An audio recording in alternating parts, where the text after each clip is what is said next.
guy's been at the root of everything for the past 30 years. Some of the top names now we would never have even heard of if it wasn't for Thomas Joseph Brown, and I'm honored to have him here. So he's coming to us live from New Zealand. Thomas Joseph Brown, looking as pretty as ever. How are Hey, you, thanks, brother? Beck. I'm doing fine, thanks. Now, it's good to catch up and have a chat here. Nice to learn this technology and use it to, bring forward good ideas for other people to use and learn from. Well, the So, most important thing is we have you here. yeah, I wouldn't say I'm the granddaddy of all that stuff, but I got to hang out with everybody that was in the field, so I learned a lot. I got to see a lot. Um, Yeah, Manly Free Hall came to you for books, right? well, it was through the mail, but I did sell him books. I thought about keeping the check, but it was for a couple $100, so I thought I'd cash it.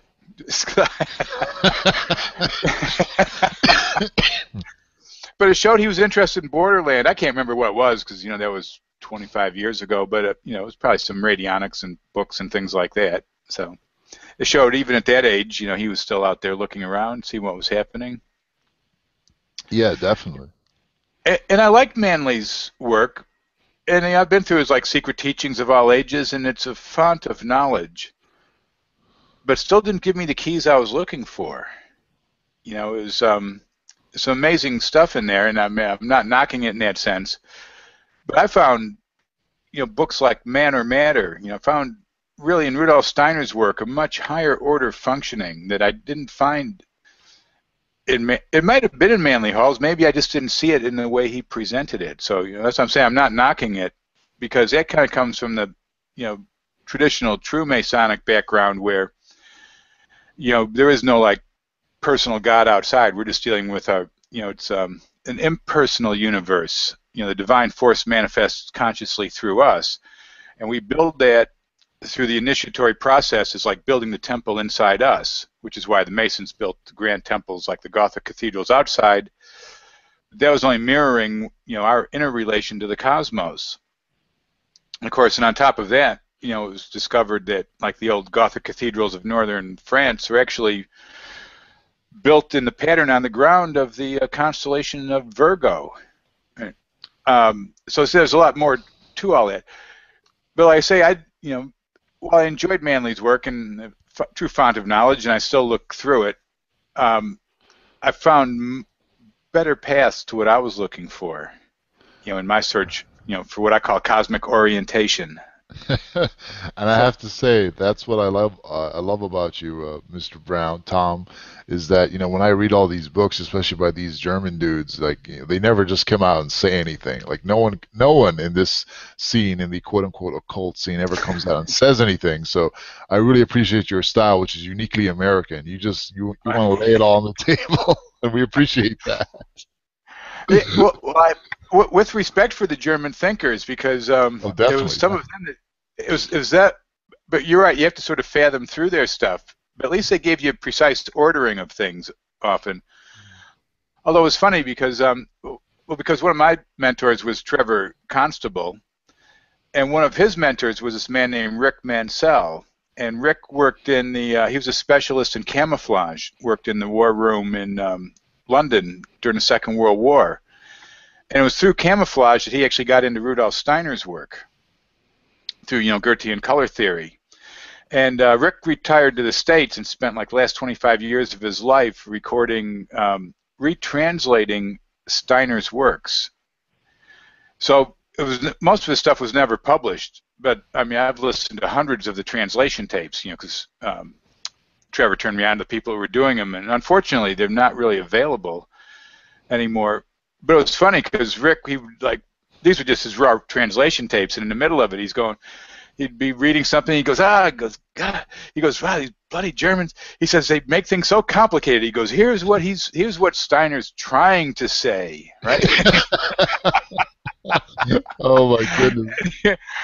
And it was funny when I first got on the internet back 95, 96, and I found this anthroposophical science thing, and I go, great. So I get on there and start putting some ideas, and people are going on about relativity. I'm going, yeah, well, look, Steiner said relativity. He said relativity was nonsense, and People go, no, he didn't say that. I go, yeah, right here, and I quoted it. They go, yeah, but that was an unauthorized translation. How many ways can you say nonsense in German? I don't know. So the thing is it's hard to actually you can give people, you can transmit ideas with words, but in essence, when you start transmitting ideas and you can transmit a collection of ideas, then there's these higher order functions of mind that are transmitted.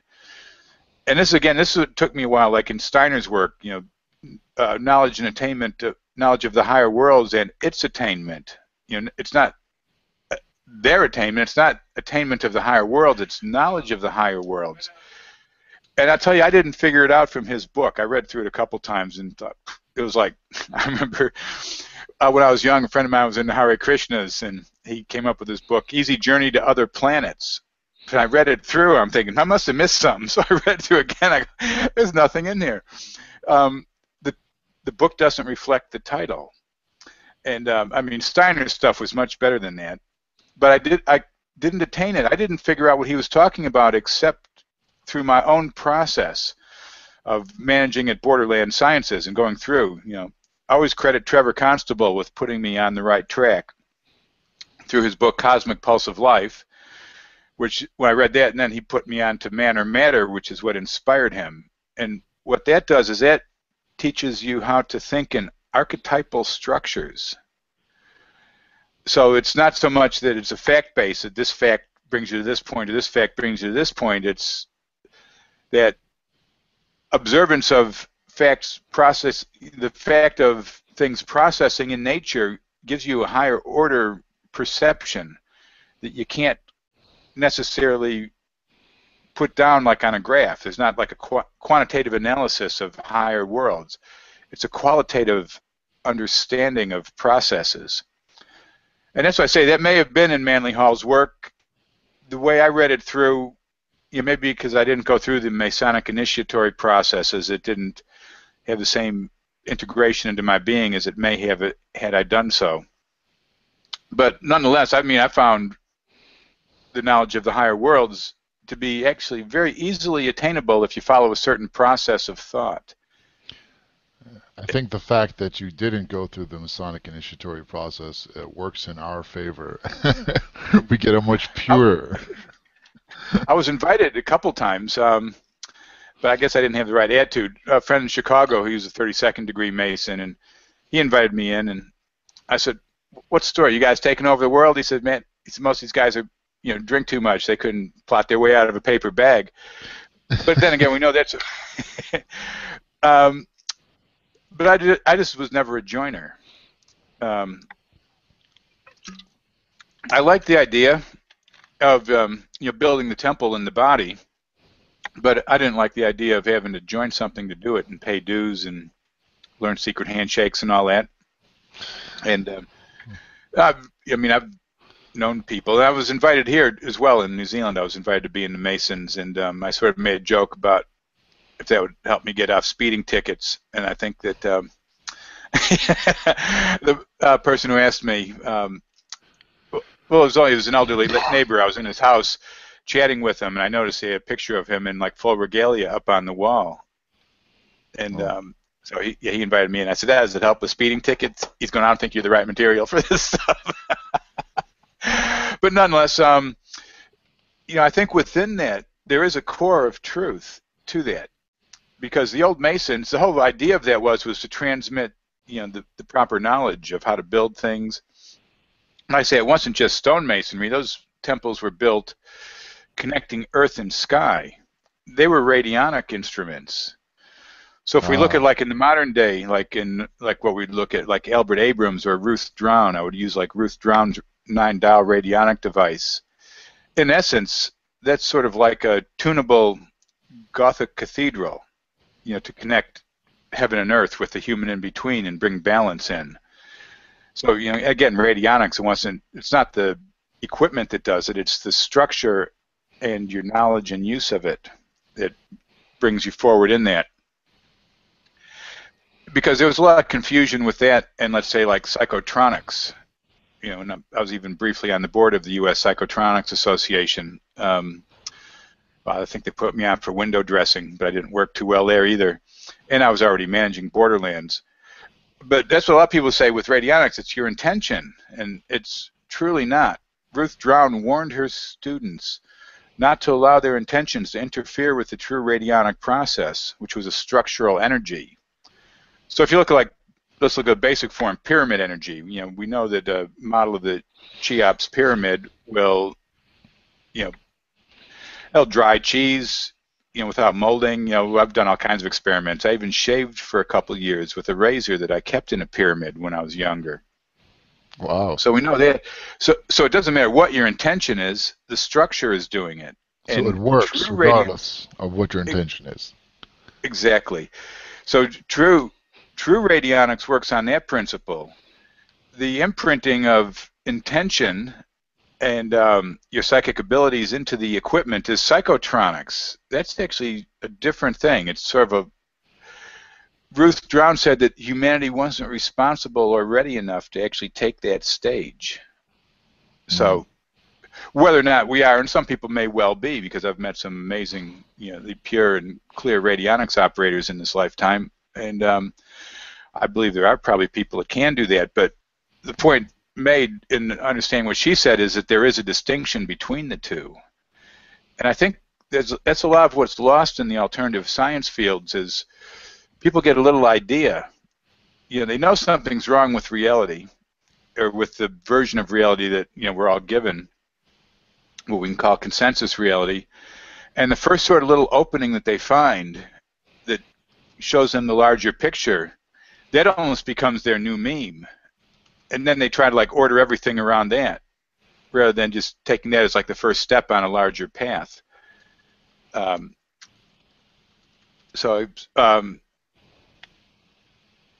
Yeah, I guess what I was trying to say there is that you have to keep your mind open to all the ideas that are out there, not just take one and do it. Like, somebody will be like, in the free energy field years ago, I don't keep up on it as much as I used to. But I mean, some people, it was tachyon energy, and other people, it was 0-point energy, right? And if you didn't use, like, the right term, you weren't in that camp. Yeah, exactly. And it's like, it doesn't. And the thing is, I didn't care what people called the energy. We were just trying to get people to understand what the archetypal structure of reality is. Charles Fort said that it will steam engine when it's steam engine time. Meaning that things develop at the right point in time. So yeah, I guess we just have to see how this technology develops. But in order for, and there is a lot of amazing inventions going on. There's a lot of people working, and so what I'm saying, I don't mean to, and I'm not denigrating anybody's work. I respect everybody that's out there trying to do everything. It's just that I'd like to see it all fit into a larger picture, and people start using a more collective understanding. Absolutely. That's one of the reasons why I have so much respect for you and your work, because not only are you a leader, but you're also a synthesizer, and you have a very, very broad perspective on, which is absolutely essential if we're really going to master control of the etheric forces in a spiritually responsible way. Absolutely. And that's why I find from all the systems I went through, what I found to be the pure archetype is the Goethean color theory. Oh, wow. Which I learned from, basically through Trevor Constable. He didn't really present it in Cosmic Pulse of Life, which was kind of surprising. He actually, there was in his a paperback version called Living Sky Creatures. No, that was a different one. I forget which particular book that was in. But since he turned me on to Man or Matter, that really covers the Goethean optics, and that blew me away. Because Absolutely. Once you understand that, you realize that the electromagnet, I already had problems with the electromagnetic spectrum as a fundamental concept. But that just totally destroyed it in my mind. So just to recap for people, Man or Matter is a book written by Ernest Lairs, who was a student of Rudolf Steiner, correct? Correct. Yeah, here is I believe he was involved with the scientific teaching through the Waldorf schools. This Absolutely. is third edition. The second edition is available online at a number of places. I have it on BorderlandsSciences.com, and we can put it up on Etherforce as well if you'd like. Just And you very this. kindly provided an audio tape version as well of the second edition, which was much appreciated. So, Right. I haven't released that yet, but I will soon, only because there's a few little things because it's mechanically read. yeah. And there's little things like when they're talking about gases, because just the way that you spell it, it sounds like gases and things like that. So there's a few little corrections I've been going through making, so it's easier to listen to. Yeah. So that will be released, and we can put that on, both Borderlands Sciences as well as the Etherforce sites. Just Yeah. the whole point is to make it available for people. Yeah, so this call goes out to everyone who's listening. If you guys, anyone who wants to actually read out the third edition, like you can just get it, order online. It's not that expensive, and read it out. Give that as a gift to the world. Please do. I might actually do it, but it's such an amazing book. I think it really does deserve it. Like the book covers so many topics from electromagnetism to light to just the spiritual situation that we're in. Can you give us a broad perspective on what to Oh, expect yeah, from it? exactly. Well, I think one of the fundamental things that Layers gets into from the inception is like dynamics versus kinetics. It's like all of modern science is based on like Newton's laws of motion. You push something, it's going to keep on going until you're done pushing it, right? And hey, you know what? I was even watching something on Newton the other day because I always watch documentaries, and they're showing this like beautiful tree, and they're like dropping an apple out of it. And this enlightened like Newton, right? The apple dropping. Well, how in the hell did the tree get up there in the first place? They're not even thinking about these forces. They're thinking, and that's what Jerry Vassilatos used to say. He said, modern science, all it does is it's discovering the properties of inertialistic matter. So in matter, what Ernst Slayers discusses is basically what he calls magical versus mechanical motion. So even let's look at our hand, right? Because you can think to move your hand, right? There's no mechanical motion from your mind to your hand, but yet the muscles then contract and move the skeleton. So the muscles are mechanically. So there's two types of action. You have your magical, which were from the true sense of that, which is the consciousness moving things. And then you have the mechanical, which is the muscles actually moving the bones, which then can perform functions out here in space. You can pick things up and move them and do things. So it's hard to really grasp that just being told that in a simple form. But as you read through and see the development of ideas and how science sort of developed over the last 300 to 400 years, and where errors of thought were made and real profound thinkers were overlooked because people didn't really get what they were saying at the time. So it was really, I think the basis of it all comes out of Goethe's work. A lot of people just know Goethe as the man that wrote Faust. It's a great German sort of poet philosopher, but he was actually an incredible scientist. And it comes to his color theory, like he believed Newton, right? Because he heard about it, right? And he just figured, well, scientists, they're right. Would So he you borrowed Go ahead. would you call Goethe a poet first or a scientist first? They should be the same thing. Yeah, exactly. I think the modern English language is inadequate to form descriptors for those types of people. He's like Trevor Constable said, genius. He said that's misused. He says, that's like Hollywood flex. That turn out like movies are called geniuses and stuff. But like Schopenhauer. Schopenhauer said, genius is an eminently clear consciousness of things in general. Absolutely. And I can say that's where Goethe was coming from. But anyway, Goethe got a prism from an associate, and which were very rare in those days, a few hundred years ago. And he didn't get around to it because he was involved in, I believe, his morphological study of plants, which led to his Metamorphoses of Plants writings. And anyways, this guy sent a messenger to pick the prism up. So Goethe figured, well, it's going out the door. Might as well have a look through it. And he took a look through it, and he looked at a white wall, and he was expecting to see 7 colors on the wall, right? That's what Newton said, right? Prism breaks light into 7 colors. And he didn't. All he saw was like a little color fringe at the top and at the bottom of the white wall. And he knew instantly, because he had an eminently clear consciousness of things in general, that Newton was wrong. And that's what started his optical stuff. Of course, the prism didn't leave. He kept it and started his study of optics. And this is really basic stuff. I mean, if you go to like Google Images and search for images of spectra, prismatic spectra and stuff, you'll find all kinds of pictures from science books that are in error and show 7 colors coming out of a prism.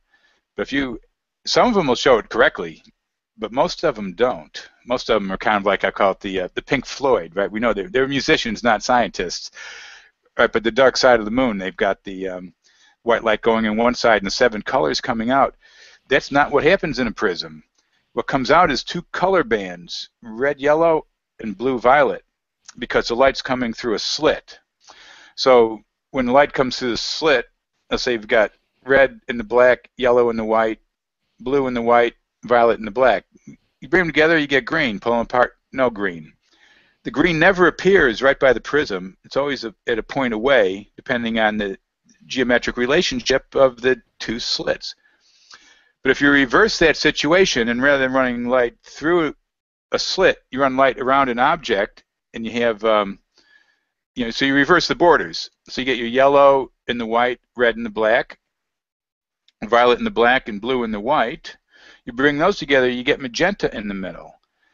And that's what Goethe actually said, well, green, he saw green and magenta as a secondary polarity to the primary polarity of the red, yellow, blue, violet bands. And they said, green was kind of material moving, and the magenta was more spiritual, moving towards the spiritual. Now this was reflected in work. Oh, great! We can put these pictures up. So this was reflected in the work of Dinshaw-Gattiali, the spectrochrome system. And are we seeing this on the live feed here, Tech? I've lost your audio, so I'll keep on talking. Right, so we see here on this diagram, we've got on the left the yellow, red, and okay. I'm not hearing you. You can also share your screen. Just click the little left. On the left, there's a green button saying screen share, and then you can click what you want to show. So I'm showing this right now. You can also share with your screen as well. Okay. Let me just figure out. So you can keep talking, and I'll try to match it to what you're saying. But yeah, I don't actually have my image bank on the computer at the moment, so no problem. I'll keep it from here. I'll put up some of Dinshaw's stuff. Yeah. So this is a Dinshaw-Gattiali spectrochrome system, which I studied for many years with his son Sarosh, who was actually a Borderlands accountant for about 5 years. And I was amazed when I found Dinshaw's work. It blew me away. But I was really amazed because I found this after Goethe's work, and I was truly amazed that Dinshaw still believed in Newton, a tireless defender of Newton, even though his work shows that the Newtonian system would be wrong. So again, on there we've got green on the top, magenta on the bottom. Dinshaw said that green and magenta had the same wavelength, but rotated in opposite directions in the ether. Now, we've actually done some spectrographic analysis of old Dinshaw-tuned glass from a spectrochrome, and we won't get into too much detail on that right here because I don't have the graphs. But I believe we're actually getting to the point where we'll be able to prove this. So color has a wavelength. Doesn't mean it is a wavelength. In a sense, we could almost call it like the timbre of a musical instrument, because you can have same frequency, but it can sound completely different depending on what instrument it's coming out of. But nonetheless, here we see, the red, yellow, blue, violet sides. And we can bring this back one step. We can walk outside every day, unless there's clouds, and we can see exactly what's happening. You see the yellow sun moving across the blue sky. So orthodoxy will tell you that right, well, the blue is just scattering of light, just a secondary effect. But if you look at it sort of through the Goethean eyes, what you see is two types of light. You see transverse and longitudinal transmissions imaging on the planetary atmosphere. And there's your primary archetype for all energy systems. It's right in front of us every day. And also there's your wave-particle duality for the quantum physicists that are like stuck beneath matter, smashing atoms and stuff. So because the secrets are always right in front of us all the time. And maybe on another show we'll even go into that and show how that actually relates to like the Vajrayana mandala, you know, the Dahani Buddhas, which I've put into some of my video work. Right, so we have this spectrum here, and you can definitely do this. But there's other way you can also project other spectrums too. You can project the reverse spectrum, which I've done. And so there's a lot to it. I remember I was reading through one of Dinshaw's trials, 1,000 years ahead, because he went through a number of trials where the government was trying to shut him down for his work. And he basically, I'm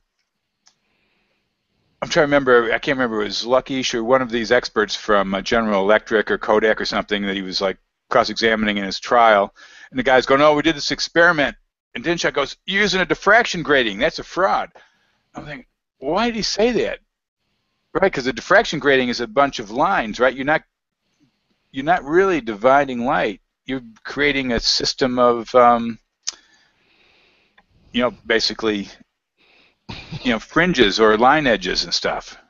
So you sort of have, in order to really understand this, we probably can't get into too many technical details here. We'll have to work out this Hangouts thing and figure out ways that I can put the pictures up and we can kind of describe a bit more of this so people can go do these experiments themselves. It's not hard. You track down a prism. I've got this book here, which I believe is still available. I don't know if it's in print, but I'm sure you can find it. The Rediscovery of Color by Heinrich Proskauer. And this book here, this book comes with, I used to sell this at Borderland.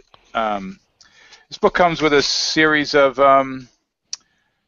cards that you look at through a prism. So you start with like this one, and you look through a prism of that, like Goethe did at the wall. And what you'll notice is, as you move it around, the color, there's no color where there's white, there's no color where there's black, there's color where white and black meet. And then it progressively takes you through and reduces it down, to the simple where it's at, and you can go back and forth. And so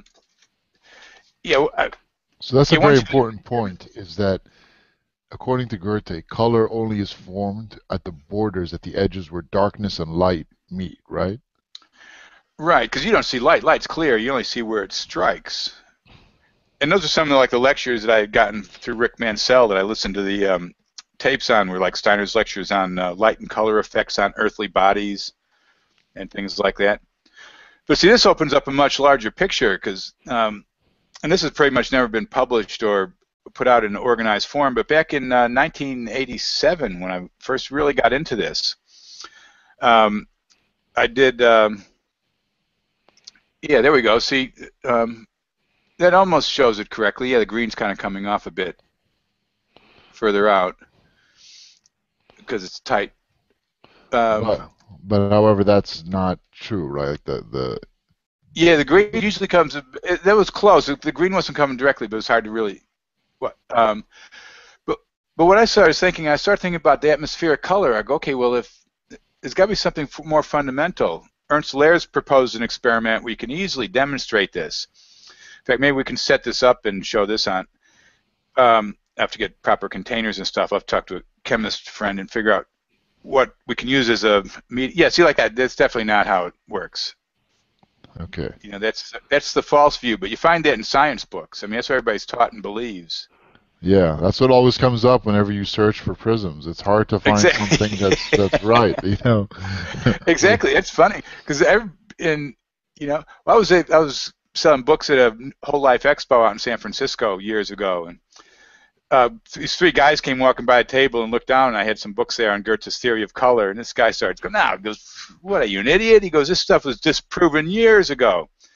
I go, "Really?" He goes, yeah. He goes, that the Goethean stuff, this is all nonsense. He's just a poet. I said, hey, I got a prism right here. Why don't we do some experiments? This guy turned red and like started calling me names and ran off. And his two mates are sitting there looking puzzled. They go, wow, what just happened? I go, I don't know. I go, what does that guy do for a living? And they said, oh, he's an optical scientist at Lawrence Livermore Labs. Oh, those right? guys. His characterological structure was threatened, by information belief system. Yeah. They call it science, but it's not, right? It's a characterological structure system that, if you go outside of it, they freak out, which is true of society as a whole. That's why Wilhelm Reich's work is important, not only the independent characterological structure of individuals, but also sort of the mass psychology of societies. Yeah, listen, little man, listen. He described it very well in that book. Oh, exactly. The mass psychology of fascism, which is a bit harder to find, things like that. And of course, people at the top, they have to have a stock institute and stuff. They play with society as a whole using those ideas. Tom, I'm really curious as, those experiments that we can do, if we just buy a prism, like how can we prove it to ourselves that what Newton is saying is wrong, because they're saying that that white light produces all the other colors, right? And we know that to be wrong. I believe modern day optics even concedes that's not exactly true. However, that it persists. So what experiments can we do to prove to ourselves and to all those naysayers around us that Goethe was right and Newton's optical theory was not? Well, I think reading through something like Man or Matter, because he explains it quite well, and just get a prism. Sometimes they're easy to find, sometimes they're hard to find. They're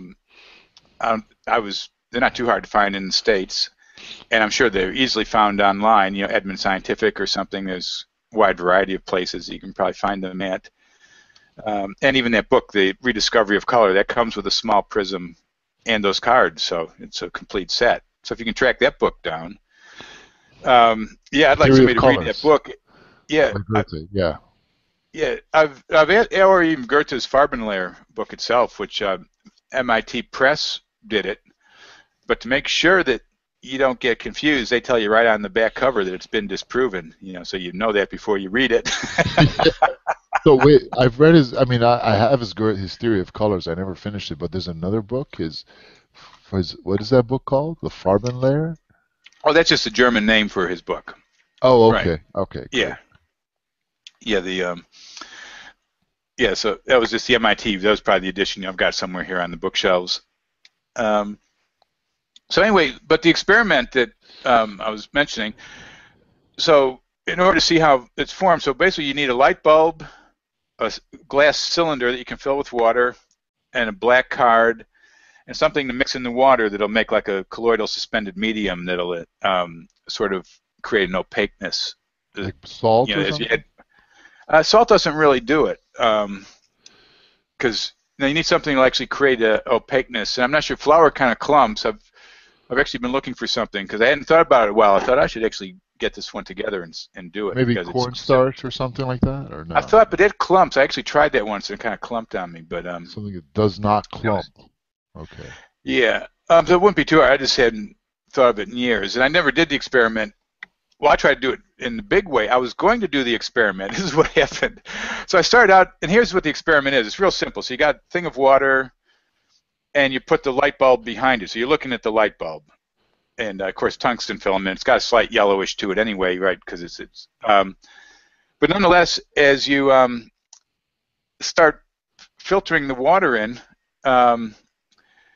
you start making the water more opaque.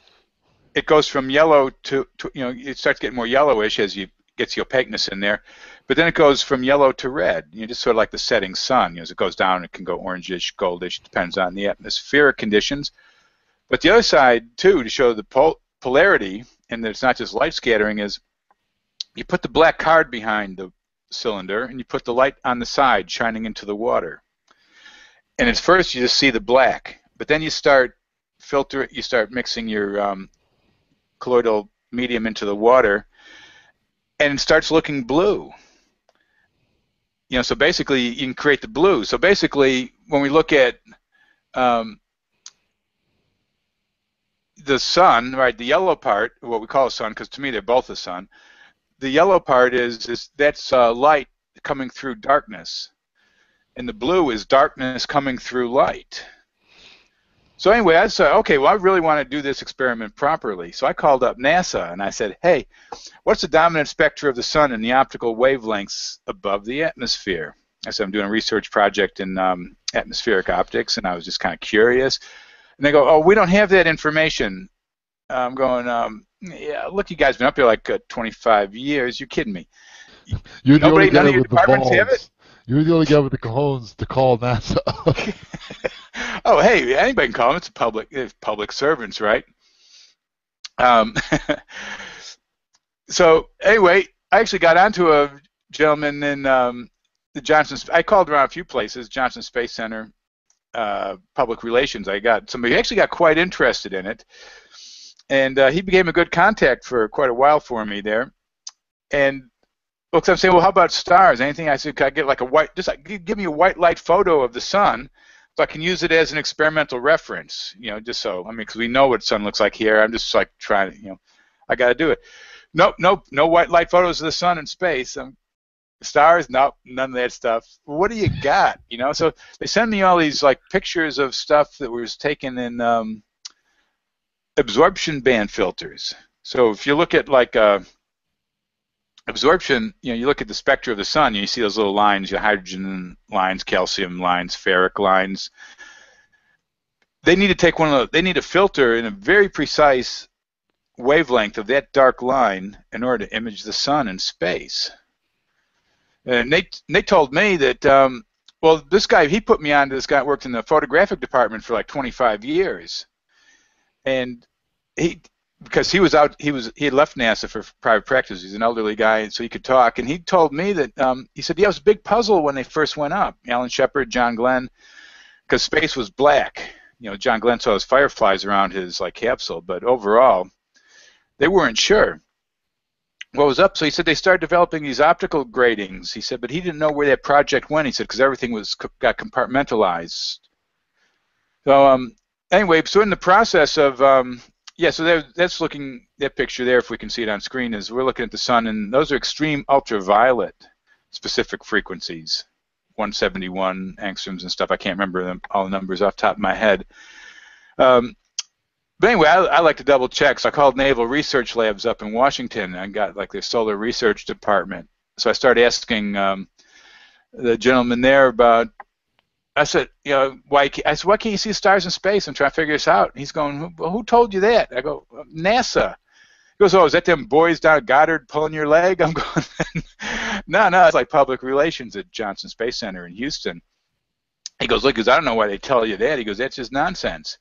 He said, look, here. He said, my research partner has been up in space, John Bartow. He was up on Skylab, and he was up on the first Challenger flight.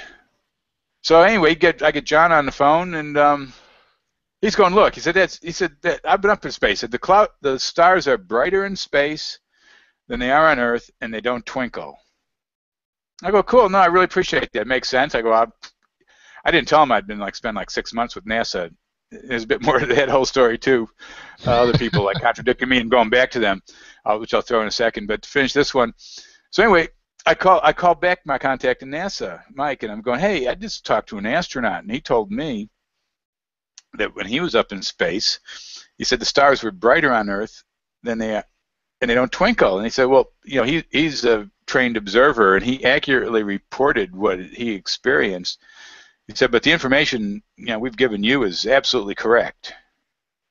So anyway, I put 2 and 2 together, and I figured, well, obviously by the time of Skylab and stuff, they had developed the optical gratings, right, or whatever special imaging system that they needed. So they pretty much had it in there. But if you notice, I mean, you never see pictures of the star. All those years, the space shuttle was up there. They were like, go, hey, look, there's like the moon over there. Look at Venus. Look at Mars. Hey, yay, we're up in space. Look at all this cool stuff out here. Did they ever show you that stuff? I mean, you just got to think about it. Go, well, now on the International Space Station, they're finally showing you pictures of stars from space. But, it took them long. It took them like 50 years, like start showing pictures of stars from space. So everything's all filtered. People go, what about the Hubble? I go, well, yeah, that's reflected surface because, you can see the sun. What this guy told me is that the sun, you couldn't see it. He said they were ordered not to look at the sun. But obviously, they're in a little tin can flinging through space, so, what can you do? He said, but see, he said the early guys reported it looked weird. It was almost like the sun was appearing on the window, and that they could see through it to like this sort of darker, like reddish brown sort of body. Reddish Almost brown. sort of what you see in like the hydrogen alpha sort of photos of the sun from space. The hydrogen alpha line absorption band filters, it's kind of a reddish mass, and you could see it. And of course, NASA did get me some white light photos from space. The only white light photos from space that NASA could provide for me were coronagraphs, where the corona of the sun is reflected down a tube. Right, so the reflections obviously were showing up. So, people say, well, what about the Hubble? They would ask me, I go, well, remember, first thing they sent it up, it didn't work. How could you get that one wrong? But secondly, it was a reflected surface and it had an atmosphere in it. So, what I've come to realize over time is through looking at Tesla physics and things, is that I don't believe that it takes any time for starlight to travel from the star to our planet. That basically we are looking at the universe in real time. It's what we call it longitudinal transmission, same as Tesla's longitudinal electricity. So that was a huge statement you just made. Basically, light years are bullshit. Everything is a lot closer than what they tell us it is. Much, much, much closer. Oh, exactly. Right. Well, just stop and think about it. I mean, it's got to be, for one thing, if information couldn't travel from one end of the universe to the other instantly, the thing would fall apart. And another thing is just stop and think, there seems to be purpose in the universe. Some people think, oh, we're just, it's all just BS. First there was nothing, then just exploded, and then a bunch of rocks all clumped together, and then some gas clumped together and made these nuclear furnaces, and then lightning hit a pool of jizz, and we had dinosaurs, and now you got to pay taxes, and you be a good citizen and stuff. They don't want you to really perceive the real universe out there, because you might actually be an independent thinker that doesn't need somebody to tell you what to do.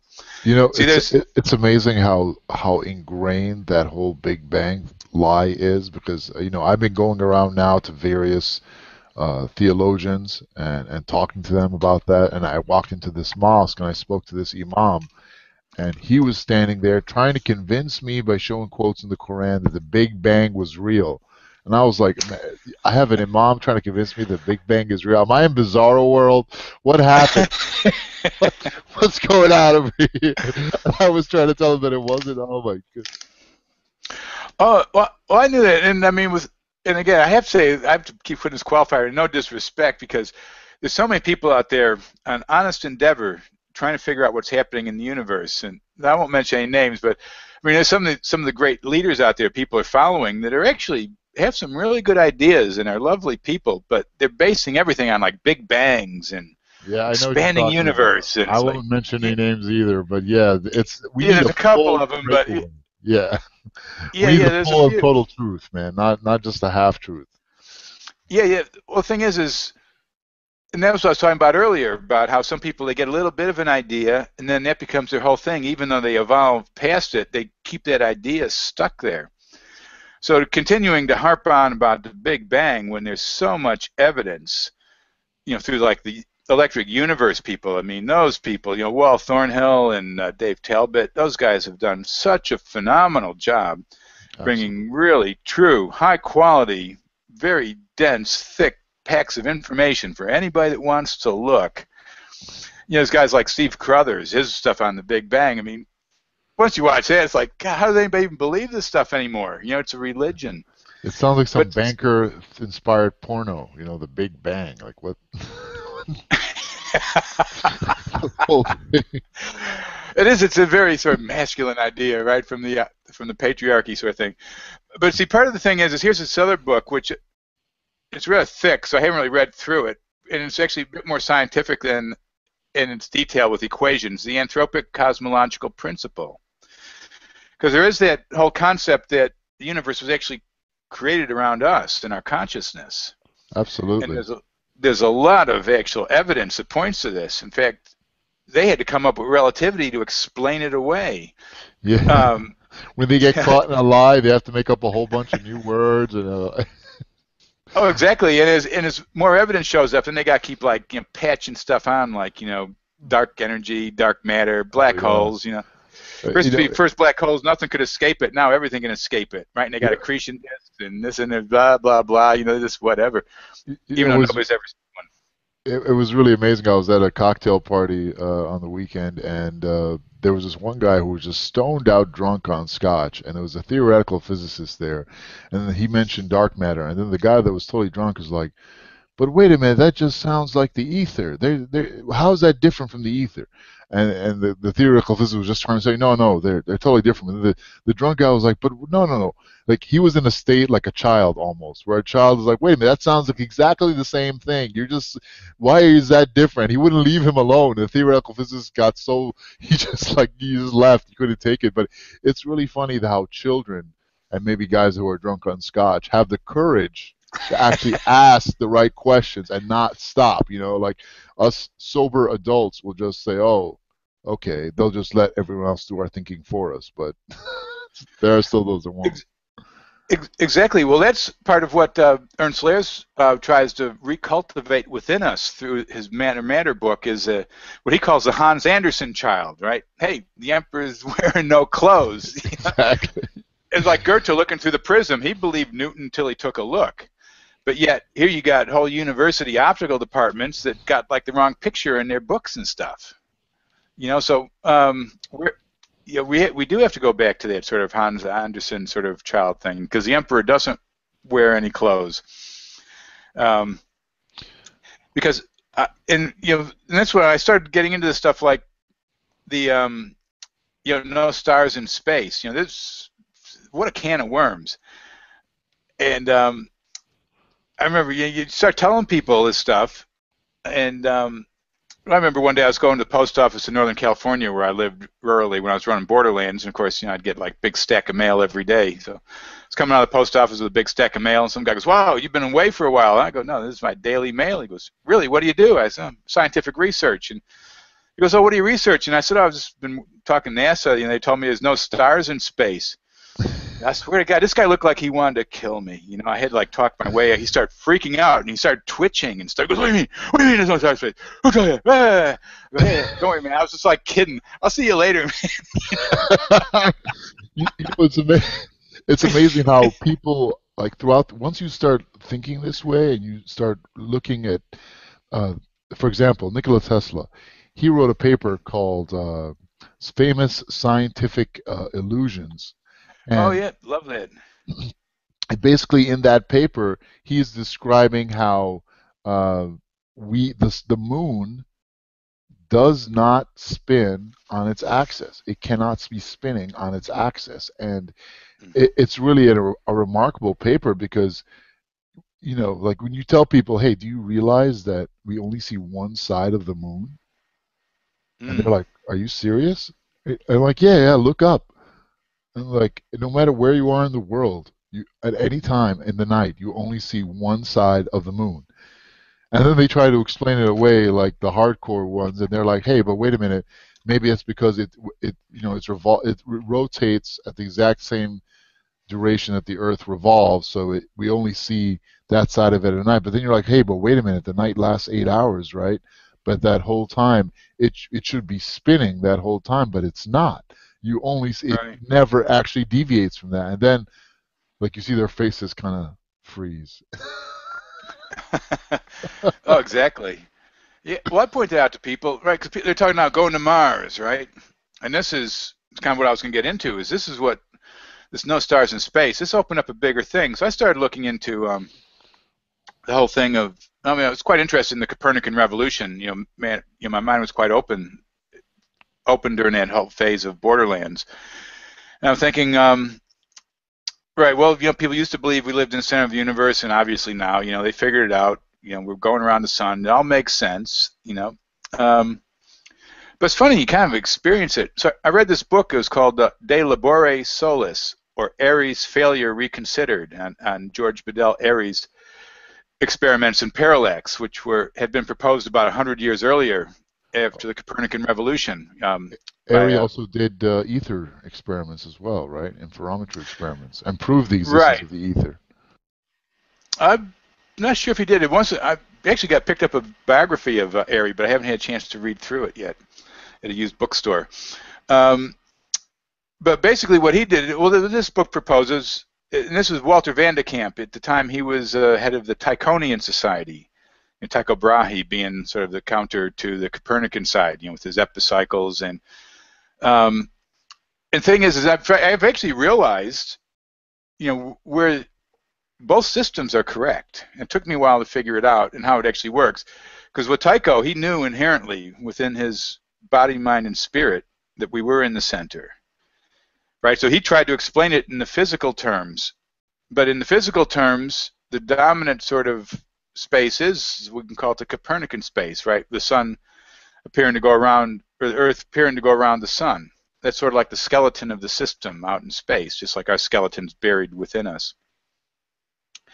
But anyway, I was reading this book, and I was thinking, this is really far out. And he does go through all the ether experiments. I didn't remember him talking about Airy doing those, but he kind of got into like Fresnel's experiments, and I can't remember Fitzhugh and on up, and Michelson-Morley. But what he points out is it all goes back to the fact that they couldn't measure any parallax, and I had to really think, what in the world do they really mean? I mean, it took me a while, because the experiment that Airy did was, okay, so Earth is going around the sun, right? Here's the sun, Earth goes around it. So you fill a sighting tube with water. You sight a tube at a star. Then you fill it with water, and you measure the change in angle, the angle of aberration.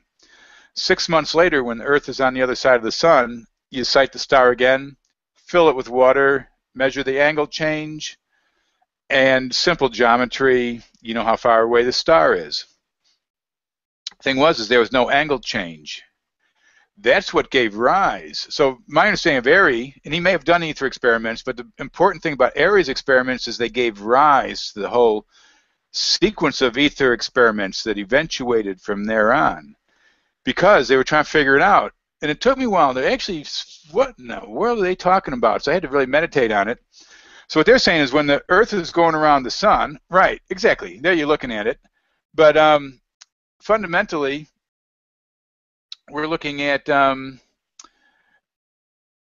but there's no angle change. Supposedly they're getting it now, but even that stuff's all kind of dubious the way they do it.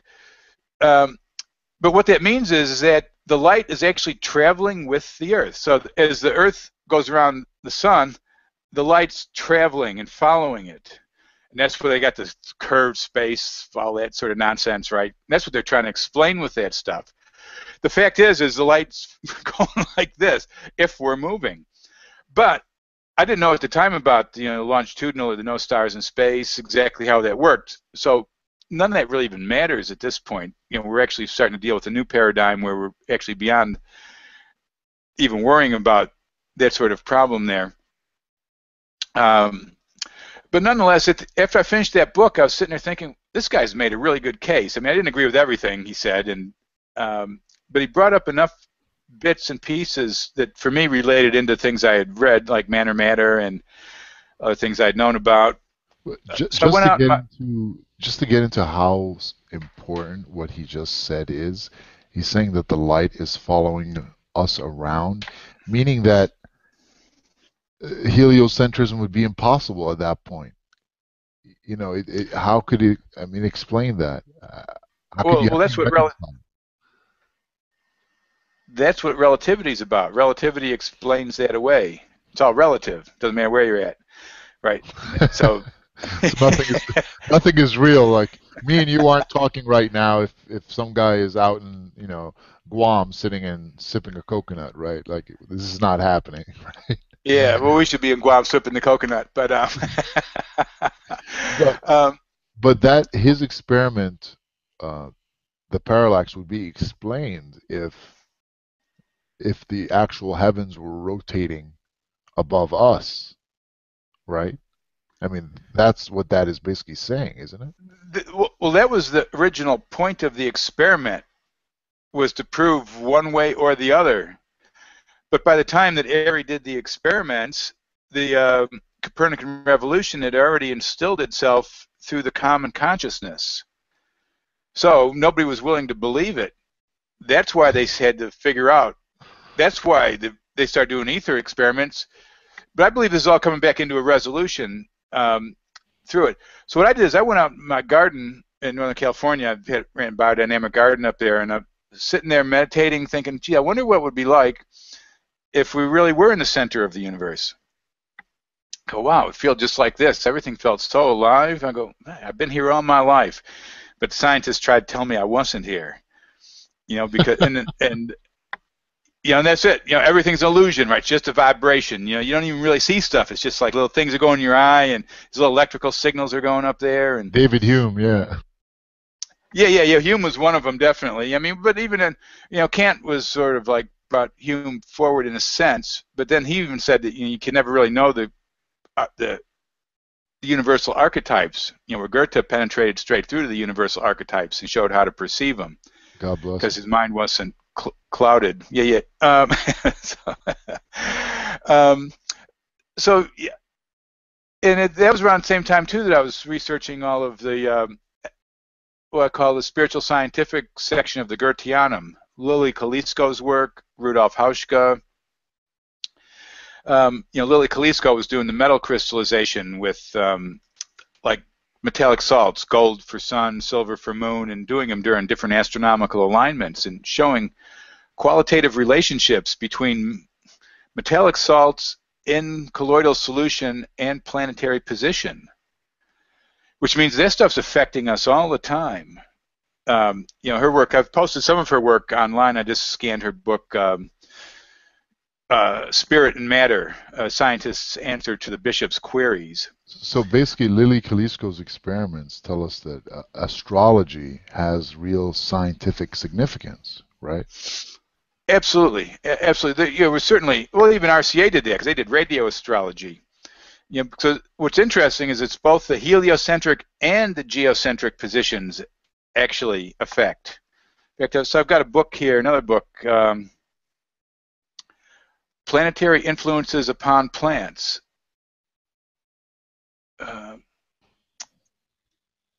By Kranich, Ernst Michael Kranich. And what he actually shows is that, let's try an example here.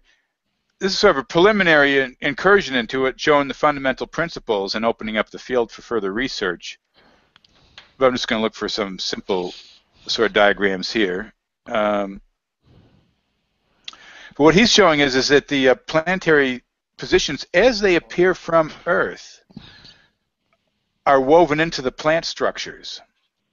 Of course, we know this. We see the signature of Venus is actually one of the more dominant ones, the five-pointed thing. Just the pictures will show up, and maybe in future things we can scan some of these. I have used these in lectures and videos and stuff over the years. I was looking for one particular one of the dandelion puff, which actually shows the relationship between the orbits of Mars and Jupiter from the Sun. So the fact is if all these, there's a heliocentric one. That's sort of what's called bindweed, sort of like the Egerias and what we call those, the morning glory type things. That's sort of like Sun Mercury pattern of, but that's heliocentric. And each of the planets is associated with a certain noble metal, right? Like Venus is with copper, Mercury is with quicksilver, aka Mercury. The Moon is with silver, the Sun gold, iron, Mars, tin, Jupiter, Saturn, lead. Correct? Correct, and that's what Lily did, was actually crystallize the metallic salts during different planetary alignments, and she actually showed that there's a definite relationship between the metals and the planets from their Earth-based relationships. And then you find, too, Lawrence Edwards' work and Kranich's work and others, that the planetary motions, the complex motions of the planets, as they appear from Earth, with their forward and retrograde loops, they weave into the plant world. Right, so here, on Earth, we've got this whole functioning sort of higher order space that we are in the center of, because just the plants don't have any intellect; they just react indirectly. So they'll tell you where you're at. You can orient yourself from them. They're in the center of the cosmos, as far as they're concerned. Right, there's one of Lily's. So if we're looking at this picture here, you can see this would have been a piece of blotter paper, and about 10 centimeters on a side, I think, and that would have been rolled in cylinder and put into a petri dish that would have like a metallic salt dissolved in an acid solution. And as it would rise up and crystallize, and she would do tens of thousands of these things over the years, and not only with the metallic salts, but also with minerals up and below ground, in her agriculture research. So, yeah, it's pretty amazing stuff. But what you find through these experiments is that there is an Earth-centered life force. There's a higher order space here. So both the heliocentric and the geocentric spaces are functioning.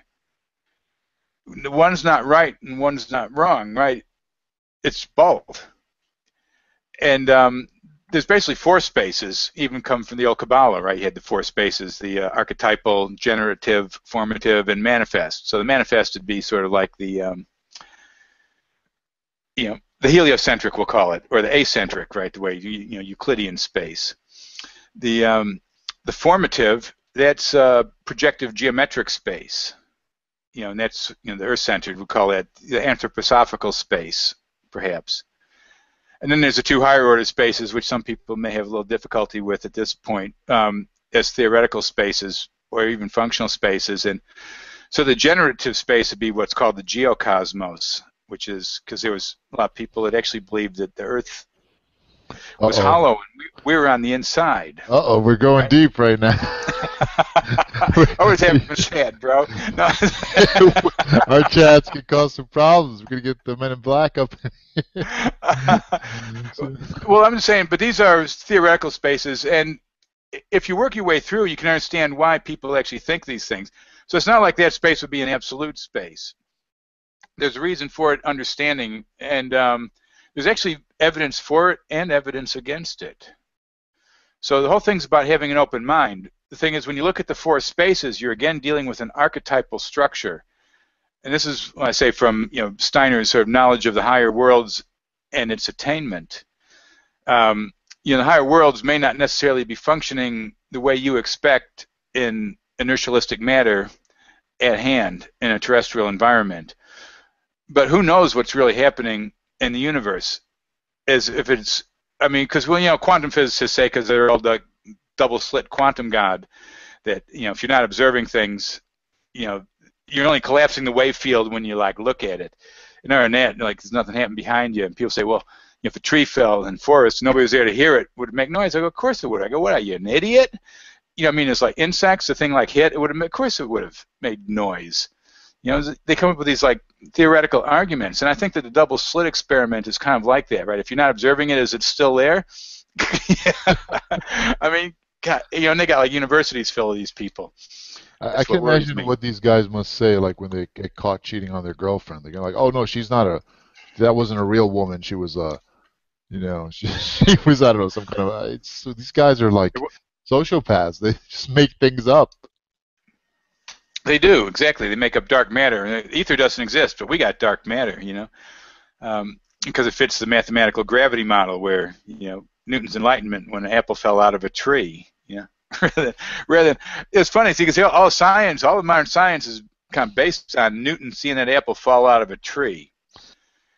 The thread that was missed was Goethe's The Metamorphoses of Plants, how the apple got up there, and the fundamental archetypal structure of the whole plant coverage of the Earth. That. Let's talk about that. So basically, to explain all life on Earth, you have to explain how water can get from the tip of the plant root all the way up to the leaves. Maybe in a little basil Mm. plant in your garden, that's easy, but in a 1,000 or 700 foot sequoia, that's not so easy. So, for example, like the work of Gerald Pollack, he basically says that the modern day explanation of osmosis or just diffusion is impossible. And he has his explanation in the fourth phase of water, etc.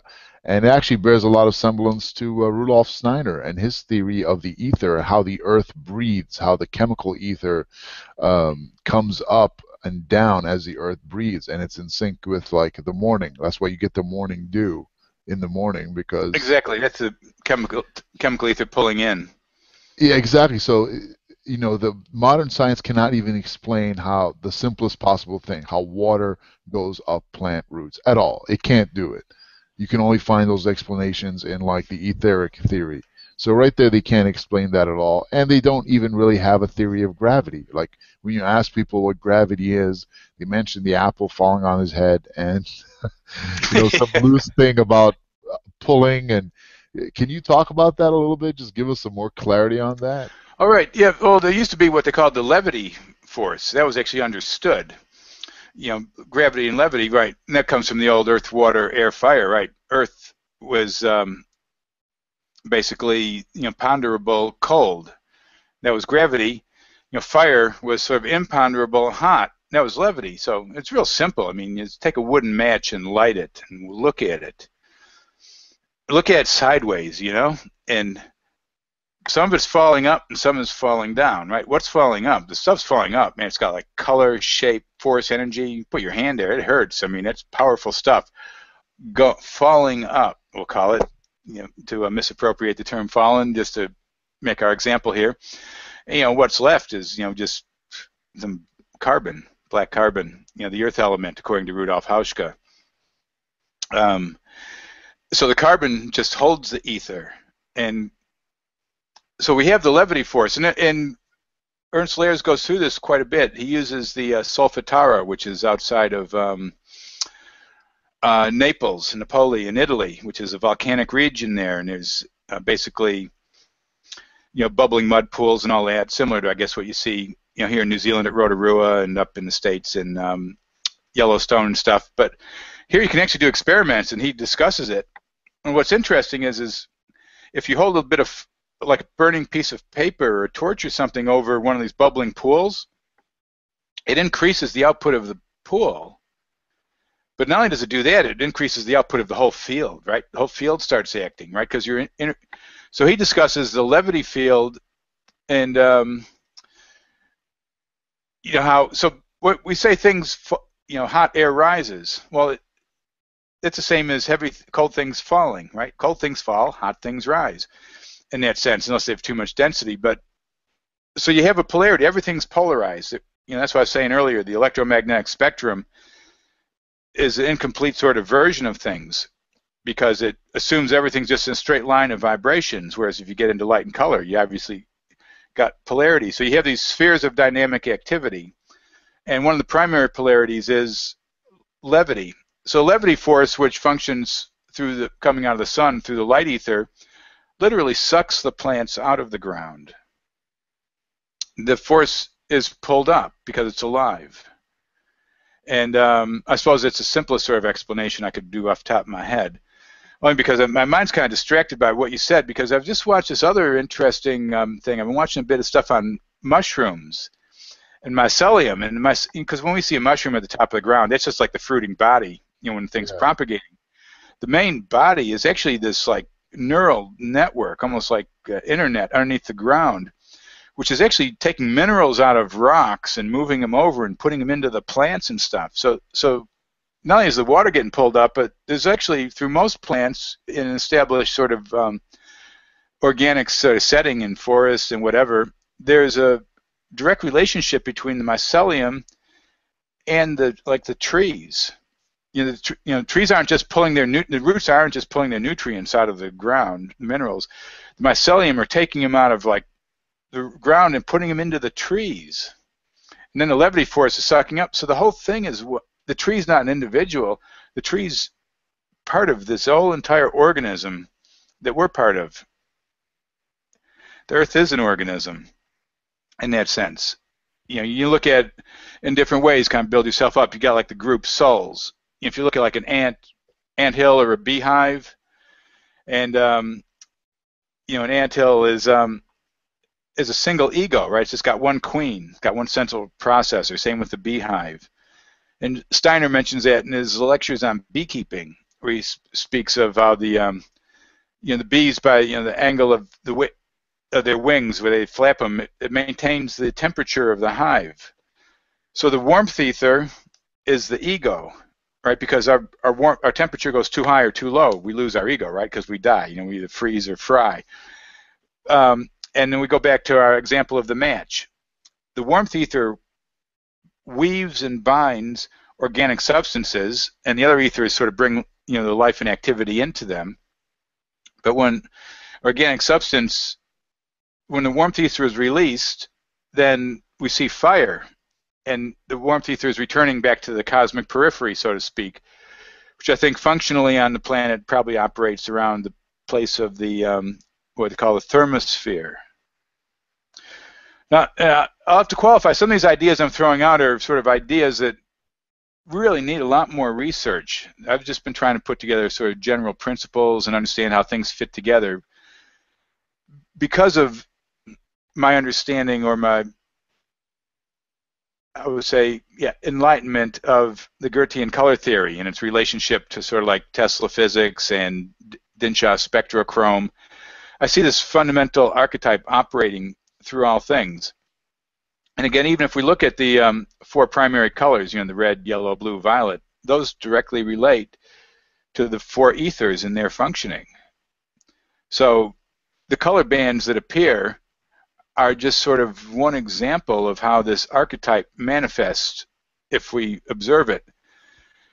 So like in plants, because you mentioned that, we're just talking about the rising, but the plant itself goes through metamorphic stages, right? You got the seed, the shoot, the stem, the leaf, and the flower. So seeds, obviously, right, an archetype, we'll leave that there. So we got like the shoot, which the shoot's none of the above, right? The shoot is actually a unique little bit that comes out of the seed and starts the root and coming up. Then so we got like the stem. And the stem grows for a bit and then stops, creates like a node, then a leaf comes out. So, I mean, the stem's not a leaf. Obviously, something happens. That's like a metamorphic stage. It's not gradually growing out. It's something new pops out. And then as the plant goes through these stages, it reaches like its culmination, and then it flowers. And the flower produces the seed. Right? So the whole intent of the seed is to produce the fruit or the flower, which is then, as we know, gives us sustenance, gives us color, gives us essential oils, our medicines, everything. Everything we need is in the plant world. We don't need the synthetic oil-based chemistry. What Rudolf Steiner, not Rudolf Steiner, but Rudolf Hauschka, showed was actually sort of a mirror realm, coal tar chemistry, which has sort of taken over the world. So if you do sort of like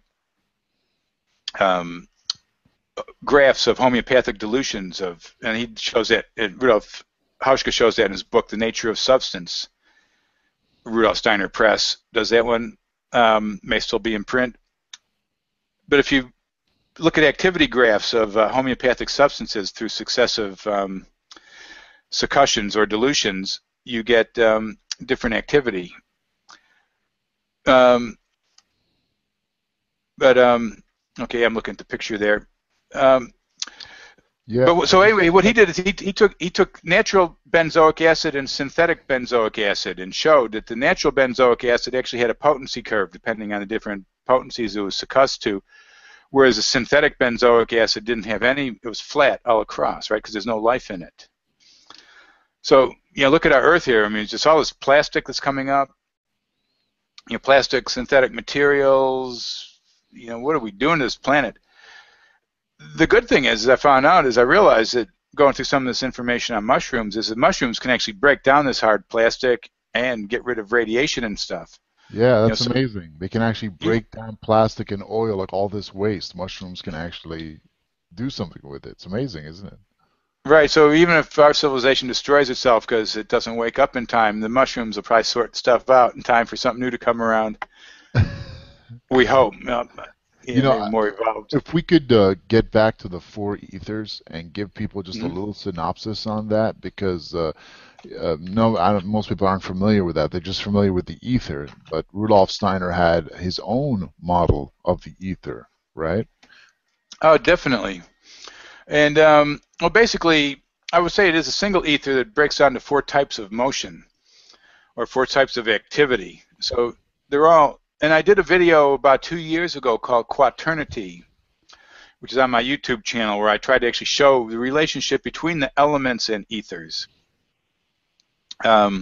So, like we know, we have the elements. Got earth, water, air, fire, which are more than just states of matter. They're dynamic realms of activity within the material sort of realm. But then related to those are four ethers. So related to the earth element, we have the life ether, which is interesting. So life appears in like the most dense of matter. And then we have in the water ether, in the water element, we have the tone or chemical ether, which is, of course, the structure for that. And in this, quaternity that you're showing on screen here, I actually show the relationships between all these and probably describe them in better terms. A picture tells 1,000 words. It's so much easier to show the pictures, and I wasn't prepared with all my pictures on this, so we'll review this material in the future, and we'll get all the pictures lined up, so it's real simple to go through. Yeah, But I think anyway, so a presentation just on the four ethers would be awesome. But yeah, a great summary now would be awesome. exactly. So we have earth element, life ether, water element, tone or chemical ether, air element, and light ether, and we have warmth, the fire element, and the warmth ether. But the fire element and the warmth ether are considered like a Janus-headed connector for organic materials. It's what binds things together. So in essence, you have four elements and four ethers, but it creates 7 steps. So there's like a 7 and 8 there. It's a curious little thing once you see how it is. And I mean, even though I've got a general idea and I've looked at this stuff for 25 years, but there's still so much to learn. I'm still rereading Man or Matter and going, wow, how come I didn't get that last time? There's um, So a yeah. good, So I'm, just very simple thing is like, according to Rudolf Steiner and his student had a book, Etheric Informative Forces in Earth, Cosmos on Man, which we have provided free, by the way. He associated a color and a shape with each ether. Like the warmth ether was this circle, like a circle shape, and it was red, right? mhm, correct. And I'll go through this screen here, and then the light ether was triangles, right? Hmm. Triangles, and it's yellow. And the chemical ether is half circles, and it's purplish, it looks like, or bluish, blue. And the life ether is purplish, and it's square. Correct. Those are the basic sort of forms that they take in nature as they act in their primary. Although in interactions, they can also, what would you say, they combine to create other sort of ideas. Um, Yeah, so I'm it's a just, deep topic. We can't go into it now. I think, we would all love a more formal presentation on that, and watching Quaternity would be a good first step. But I just wanted to give people a little synopsis of the ethers, because most people have never heard of that. oh, exactly, exactly. So what I'm trying to do here is, let me see, I'm going to try and do a share screen thing here and see if I can actually show. Oh, okay. So, full screen one, Google Hangouts, Google Chrome. Oh, I see how to do it. Hold on, let me see. I'll put it over here on this screen. And let me try it now.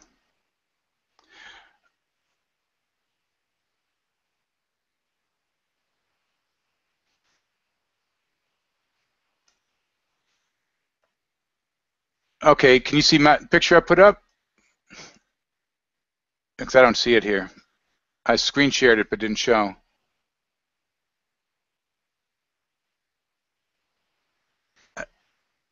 Are we frozen?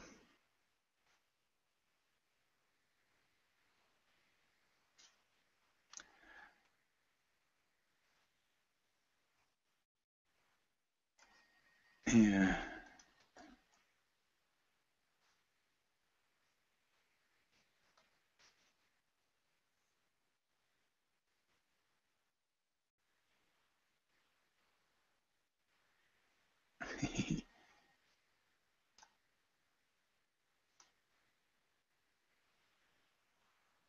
Okay, I'm back. Are you there? Because I froze up for a bit there when I tried to screen share.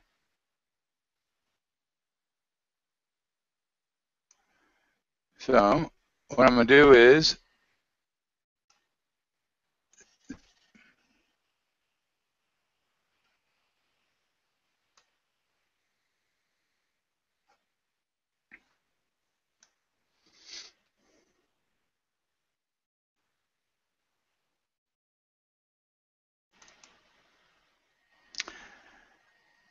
okay, now that picture I just sent through might actually give you some ideas. There we go. These are the shapes that I developed for the ether. Um, what we have on the left, lower left, we have the warmth ether. Above that, we have the light ether. Over on the upper right, we have the tone ether or chemical ether, and the bottom left, we have the life ether. And I show us some relationship to basically the structure of light and color. Because overall, the light ether is dominant, because that's where it kind of all comes out of.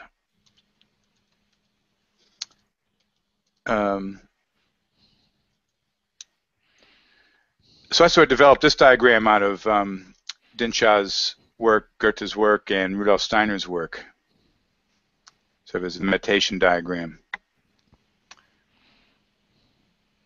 It's pretty amazing. It's pretty amazing. So the green is going up and the magenta is going down, two opposite poles of each other. And they're very special, right? The green and the magenta. Oh, definitely, definitely. Well, like in the spectrochrome system, the green rules the head, the pineal and pituitary gland system, and our physical functions. And the magenta, rules sort of our, sexual organs, sexual functions in the heart, right, coming from the other end. So you've got these like two sides, connecting. And so there's a little controversy around in like modern optics where they say magenta is not its own unique color or something, like just a mixture of other colors. But according to Goethean theory, magenta is its own color, correct? Or green's just a mixture of colors too. Of course, they're both mixtures. Green is a mixture of yellow and blue, and magenta is a mixture of violet and red. They're both secondary colors. It's a secondary polarity within the primary polarity of the two color bands, red, yellow, blue, violet. okay, so magenta is in some circles considered like the etheric color, or is something special about it. It's always been the color of royalty, right? Right. Definitely. Although kind of purple, but purple's even, well, according to Dinshaw, purple's sort of still over to the right of magenta, and scarlet would be over to the left if you put like all 12 colors around. And Okay. and see, that's one thing you notice too is a lot of people, like when they go to like violet, they actually put purple for violet, right? But the purple's actually off because violet's basically the deepest sort of blue side. Absolutely. So yes, magenta and green are polarity of each other, right? Modern science doesn't admit that, right? Because they got their linear electromagnetic spectrum, so you can't have dynamic spheres of activity, if you got a linear electromagnetic spectrum.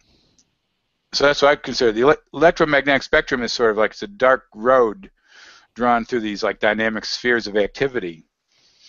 I remember years ago, this amazing gentleman, Larry Spring's electromagnetic spheres. I think if Larry's still alive up in Fort Bragg, he's an amazing man. Did a lot of experiments with ping pong balls and antenna dishes and stuff, just showing that electrical waves sort of propagate in spherical forms. which of course makes sense because it's propagating in the chemical or tone ether, which is our circular sort of thing. But remember, Larry came up to visit me in Northern California, and I was showing him some of the stuff, showing him some of the weather engineering tubes we had to the geometric orgone accumulators, and an orgone accumulator that you could sit in, feel the warmth streaming in off the walls. And he's going, "Hey, you're losing your poster there behind you." It fell off. That's I was funny. trying to share. I was trying to share something with you, and I just wanted to bring this up because basically it stops where red and magenta end. They don't actually. I'm sorry, it stops where red and purple end. It doesn't actually show the magenta. The magenta is like not shown there because it's on either side. So it's not Right, represented. Into, right, because it's a circle of activity, not right, because it's not in line like that. So if you find it like sort of turquoise and purple have the same wavelength as well. If you look at the way that this is according to Dinshaw, and I say, well, working with Mark Fisher on the spectrochrome, which it's taken a long time to bring the new version forward, just because there's been very little interest in cash available for it, because it's almost more of a pure scientific thing than a commercial thing. oh well, I'm sure we can And change that. yeah, but we've actually, I mean, I believe the preliminary evidence we've seen from our spectrographic analysis of the old Dinshaw tune slides is that the green and magenta are basically the same So wavelength.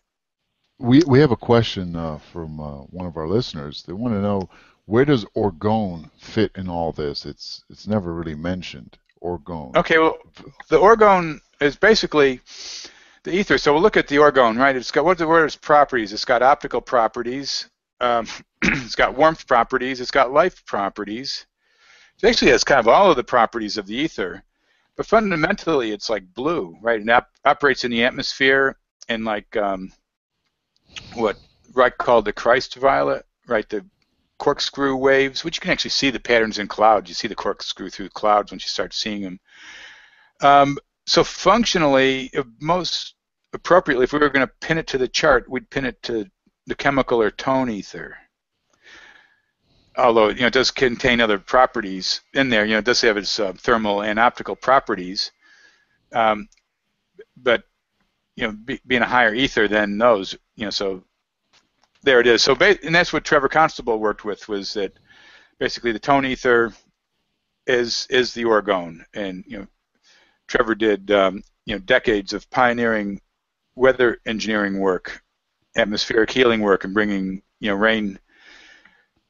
Using basically Steiner's concepts of the ethers through Günter Wachsmuth's etheric formative forces presentation, sacred geometry, and Reich's orgone. And interestingly enough, when Trevor really kind of went cross-disciplinary and started showing the relationship between Steiner and Reich's work, College of Orgonomy kicked him out and started vilifying him and stuff. He became a bad man because Steiner was a mystic. And So when Trevor. they made the connection between those two, between Reich and Steiner, he was ostracized and Oh excommunicated. yeah, yeah. You should read. Jerome Eden wrote a review of Cosmic Pulse of Life, which actually was really good because that turned a lot of people on to Reich and Steiner and Drown, and I found an incredible book.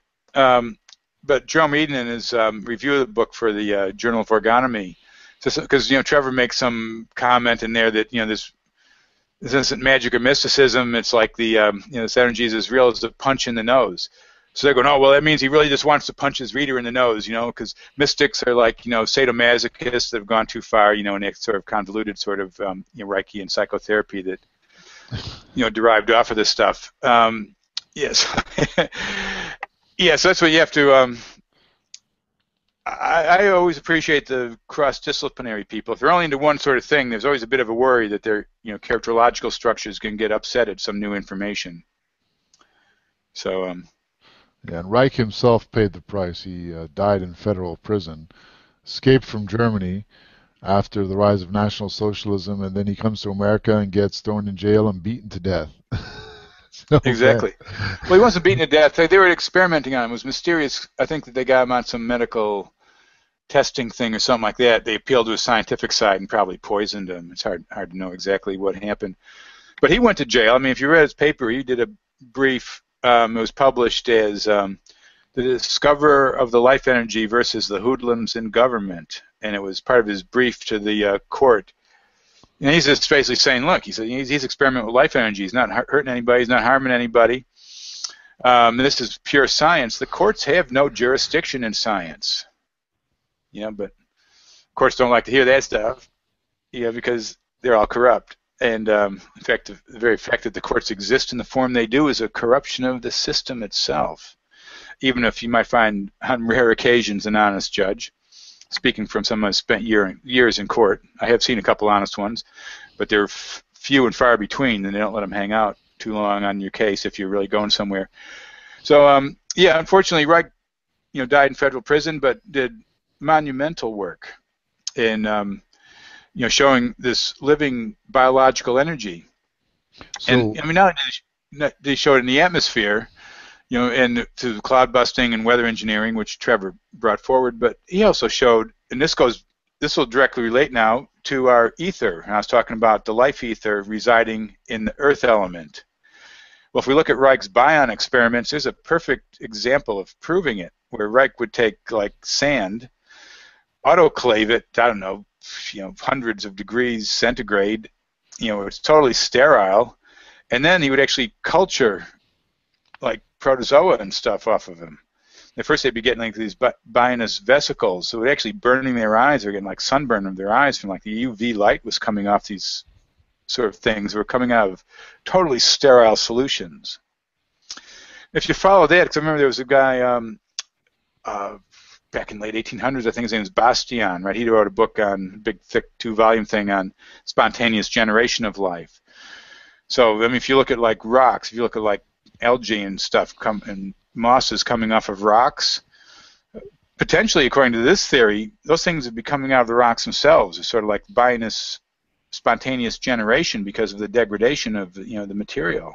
yeah, that was one of Reich's greatest discoveries, his bion experiments, right? He would put a metal in the water, and he would see these little things, they didn't know what they were, these little bodies, and they would just start forming around and moving in this something that looked like Brownian motion. It was actually explained away by saying it was Brownian motion, but that didn't Brownian motion is orgone. Say that again. Brownian motion is Brownian orgone? motion is orgone motion. Yeah, it's like, well, it's not some mechanical BS. They're looking. I mean, look. Have you ever seen Brownian motion? Just look at it. Somebody's actually done it microscopically and look at it. You can see this pulsating, living stuff. So what are those bions? Where are they coming from? And like, are they actual? They would actually clump together and form bigger units. Like Exactly. They're almost like the building blocks of life. They are the building blocks of life. Well, so little work has been done on this. It's like one of the most suppressed areas of it. Really, to me, seems like his most suppressed discovery. I mean, aside from all the other amazing stuff he did. Oh, exactly. Yeah, because it's fundamental to everything, right? Because you don't have like lightning hit a pool of jizz and evolution and all that sort of stuff, right? You got a whole different sort of universe.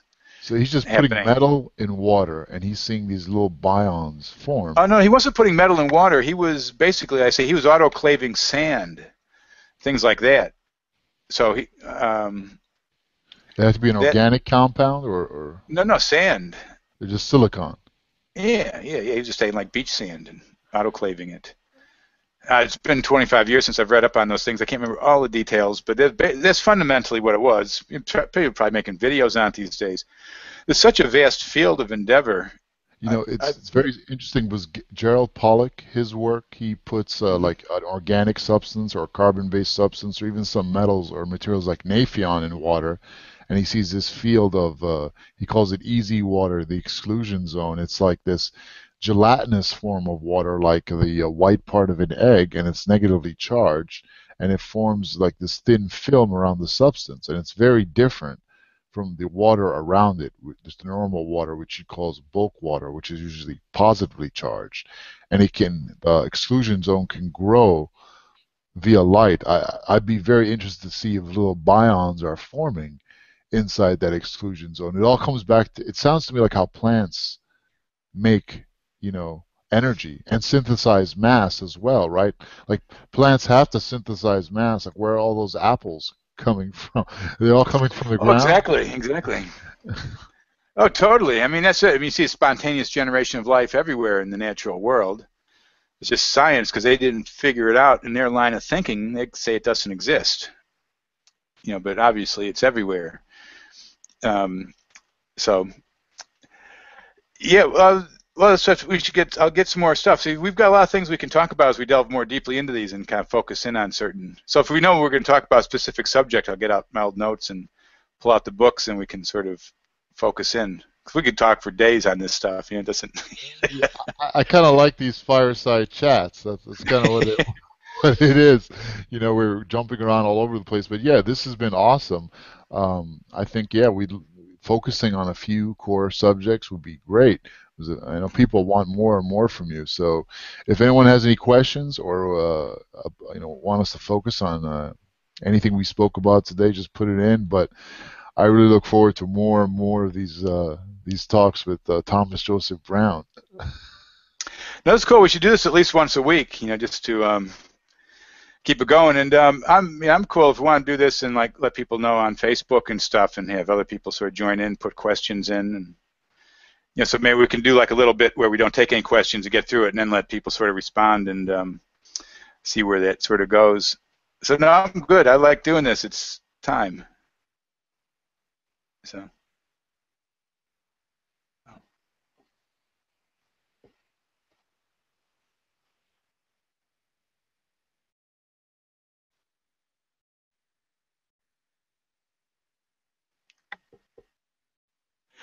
I Oh, have I'm lost your sorry. sound. Oh, I'm sorry. Yeah, uh, I, I I really personally want a Thomas Joseph Brown expose on cosmology as soon as possible. I think that would be awesome. That would piss off a lot of people, make me very happy. So until next time, everyone, we'll definitely let you guys know about this stuff in advance. And I think Thomas Joseph Brown will be doing his own things too with Borderlands as well.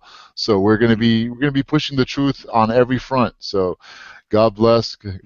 Thank you again, Tom, for joining us, man. We really appreciate it all the way from down under. Hey, thanks, Techna. I really appreciate your time, man. I appreciate your interest, and I know you just want to get the good information out. So I'm 110% with you on that one. All right, So brother. thank you. Have a great day. Cool. Talk to you Talk soon. soon. You too.